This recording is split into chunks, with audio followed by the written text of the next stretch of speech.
Okay, unsurprisingly, but hey, the figures now back it up, the Australian Defence Force is facing a recruitment crisis.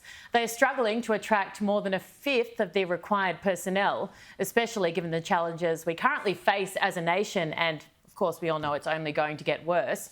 Joining me now is Lincoln Parker, the Chair of the Liberal Party Defence and National Security Policy. Lincoln, thank you. Welcome to the show. The idea has been floated before of a mandatory service for young people before they go to uni, do a year in the ADF, etc., etc. Is this the solution? Well, it's really populate or perish, Erin.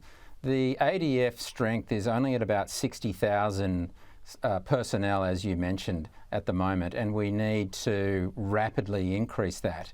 And we can't afford to keep sending ADF personnel out every time there is a natural disaster, to fires or floods or what have you. It's a very expensive option for us, and we need to look at to do something else, particularly as we are losing more people out of the ADF every year than are joining.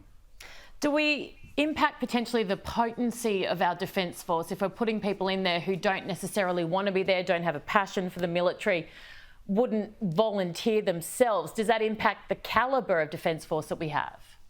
Well, it would. So it really depends on the type of scheme that you decide to implement. And I think it's something that Australia must start discussing, given the dire circumstances that the ADF is in and the potential perils that could come towards Australian national security as we move forward with a very aggressive Russia and even more aggressive China.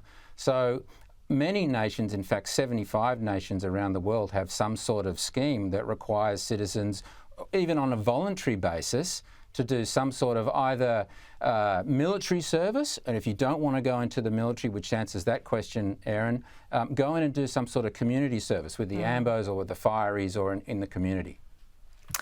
What do you think the reaction from young people will be to this suggestion?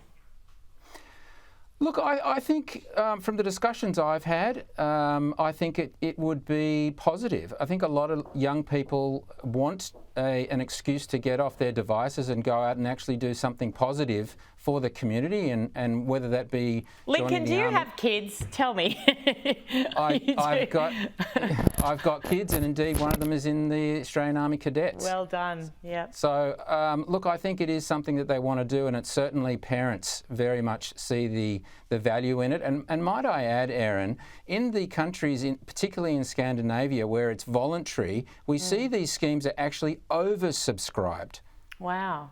Okay, that's very, very interesting. What about the decision of the government this week, and well, I think the coalition as well, to block a second Russian embassy near Parliament House? It's clearly the right one. Yeah, well, I saw that it got bipartisan support, and that is a good thing. If there is any issue surrounding the Russians using an embassy to spy or to place spies in that embassy, then, you know, I think the government took the right steps. I just wonder about the timing of the announcement.